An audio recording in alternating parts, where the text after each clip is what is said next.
welcome back to another EXE study. Today we will be covering one documented anomaly in particular. Today's topic is the Needlem0use disk and the spirits trapped within it. The anomaly consists of an old CD with no chemical etching and simply has the word Needlem0use in a stylized sonic face drawn on the non-playable side of the disc in black marker. The disc is also severely damaged, as we had to reassemble the disc to restrain the spirits bound to it, prior to it being destroyed by its previous owner, Thomas Bluntly Hartreich. There are 5 known spirits trapped within the code of the disc. The individuals we've identified are as followed: Luther Jamie Hartreich, Kyle Riker Anderson, Michael K. Dawson, Martin Flynn Hartman, and Sarah Eva Anderson. Each soul is confined to a vessel in the form of a certain character from the early Sonic games. Luther inhabits the body of Tails, Michael is Knuckles, Martin in Robotnik, Kyle in the body of Silver Sonic, and Sarah takes on the form of Sonic. It's believed that they didn't choose these forms, and that the game placed them in their vessels itself based on which character best represents them. The curse began around late 1963. Sarah and her girlfriend Lily were invited to a party, and she went to Luther to recruit him, as there'd be a lot of people she wouldn't be familiar with, and wanted Luther to be there in case anything went wrong, due to Sarah and Lily being a same-sex couple in the 1960s, when that was generally frowned upon. Luther agreed to go, and brought along Michael and Martin.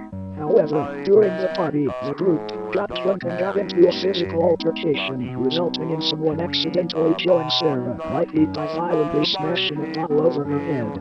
The group, in their guilt and panic, moved Sarah's body from the location and tossed it in a nearby lake, promising to never speak about the incident again and take the story to their graves. Eventually, Sarah was registered as a missing person, with flyers being plastered around town as her friends, family, and girlfriend looked for her. In Sarah's memory, Lily would take Sarah's last name, adopt a son around the lake, 1980s, and name him after Sarah's grandfather, Kyle. From what we got out of interrogating Sarah during her time in containment, soon after dying, she woke up in what appeared to be a black void, confused about where she was until all the memories of the night of the party came flooding back. Although she felt betrayed by her friends not helping, she came to believe they would remember her, before eventually losing hope and believing they hated her. Declaring revenge against them, Sarah swore that if she couldn't go home, neither would they, and spent decades living in limbo for her to gain some form of access to the mortal realm once again. In early 1989, the video game company Sega constructed their foundation over what just so happened to be the lake where Sarah's corpse was buried. Sarah was eventually somehow grafted onto the data of the company's mascot, Sonic the Hedgehog, while the character was being designed, being able to now shapeshift into his form. Although she was one step closer to completing her plan, she was still tormented by memories of the night she was murdered, feeling how it felt to be killed over and over again. In 1993, 30 years after her death, Sarah began to target her former friends, manipulating them by appearing to want to reconcile. She started off with Michael entrapping his soul in the game as Knuckles the Echidna, where she began to torture him by showing him imagery of his family. After doing so, Sarah documented her killings and threats in the form of wanted tapes and sent a message to Martin, threatening to come after him next after toying with him for a while and showing him what happened to Michael, and promising to kill Martin's friends and family unless he confessed. Ultimately, while she didn't end up killing his loved ones, Sarah would catch Martin and savagely kill him, placing his soul in the vessel of Dr. Robotnik. After being forced to relive his death in the night Sarah died after refusing to admit his wrongdoings, Martin eventually managed to send a message to Luther, warning him to not play the disc, and to destroy it instead to set the souls inside free, and to not fall for Sarah's facade. When Luther received the disc and the tapes, he created a tape confessing to covering up Sarah's death and vowed to destroy the disc to release the trapped souls within it. However, he was unable to find the disc he had put down and, to his horror, found that Sarah had already been summoned. Before killing him, Sarah lamented that she never wanted to forgive any of them and justified her crimes to herself by stating she did what was right, before telling Luther that he was in her world now, where she would be its god. Sarah then murdered Luther and placed his soul in the body of Tails, completing her mission and allowing her to begin her eternal torture of her old friends. Years later, the disc would be found by Luther's son, Thomas. He and his close friend Kyle Henderson, both running a YouTube channel by the username SpeedDuo64, showcased their findings regarding the disc, thinking it was an unreleased Sonic game. This would frighten Luther, concerned for the safety of his son. He tried desperately to warn them, but Sarah would intervene. However, as time went on, Luther got stronger, eventually able to match Sarah, but all he wanted was to end the nightmare they were trapped in and help them all rest. Sarah also turned out to be concerned about the boys uploading footage of the game, but for a different reason than Luther. She knew Thomas was digging into Luther's history and why he disappeared. Sarah was afraid that Thomas and Kyle would expose her to the world and that this would bring about disastrous consequences, so to stay hidden, she sent nightmares to Kyle and Thomas, warning them to stop. However, this wound up backfiring and they began digging deeper. Eventually, Kyle had enough and tried to destroy the disc. But Sarah stopped him and killed him, ripping out his eyes and tearing his arms off.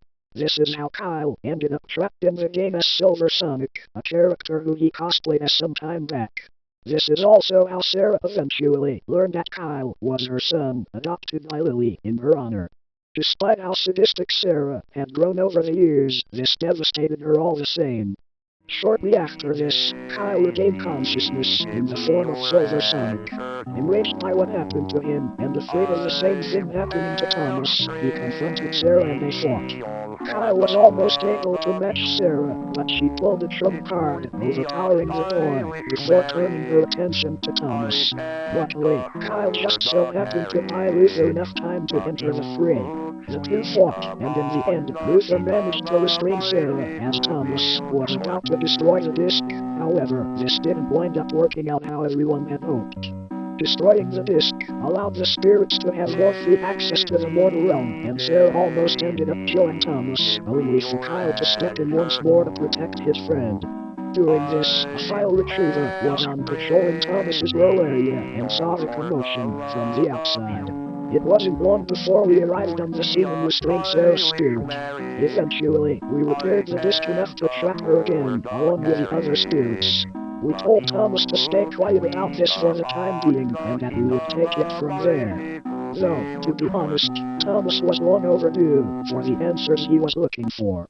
So we've been sharing our research on the Needlem0use disc with him ever since. We even let him see Kyle and Luther from time to time. It's clear that Sarah knows what she's doing is wrong, but she can't bring herself to face it. She would rather deny that she is the villain of this tragic story than to face the consequences of her actions head-on. Even though she has tormented those she blames for her death, she wants to forgive them deep down. But this isn't easy for her, especially because of the entity. The entity, which seems to embody Sarah's animosity and rage, is believed to be the result of a psychotic break Sarah endured at some point, which caused her to develop dissociative identity disorder. The entity pushes Sarah to continue killing and tormenting her old friends, and has even directly manipulated Luther, trying to drown him in guilt to the point where he would give up hope in fighting back. The entity seems to genuinely believe that it and Sarah are in the right, and is convinced that it's simply protecting her. Regardless, the entity is manipulating everyone trapped in the disc, including Sarah herself. Except for Kyle, who seems to have become a beacon of hope in the broken world of the disc. After we confiscated the disc, we swore we would do what we can on our side to help end this twisted cycle. As for Thomas, we will be keeping him under protection per Kyle's and Luther's request. We will have at least 2 VIP troops stationed in Thomas Artwork's household to guard him under the guise of being his new housemates. Should the entity and Sarah escape from the facility and come for Thomas, the guardsmen will have the tools and equipment to fend off and restrain the spirit. Afterwards, we will retrieve Sarah and return her to the facility. Therapy sessions are scheduled every 2 weeks for Sarah, and occasionally we will have her talk with another spirit we've documented, who we will cover another time. So far, we've seen some improvement in her behavior, but the entity is making things difficult, especially because it's so hard to earn her trust. Sarah suffers from a lot of trauma relating to her death, and being manipulated by the entity isn't helping her case either. The other spirits will also be interrogated to see how they're holding up. We want them to be comfortable here, so we want them to feel as safe as possible. For example, Michael should be given updates on how his family is doing if he asks. We may be a militaristic organization, but we show compassion here, unlike those jackasses at the SCP Foundation. We're human, and so are these people, so let's show them some respect. For now, this concludes your introduction to the Needlem0use disc. Make sure you review this in your free time. Next time we will cover... Oh, dear God. Not that one. That guy drives me crazy. What even is he? Like, seriously, what is he?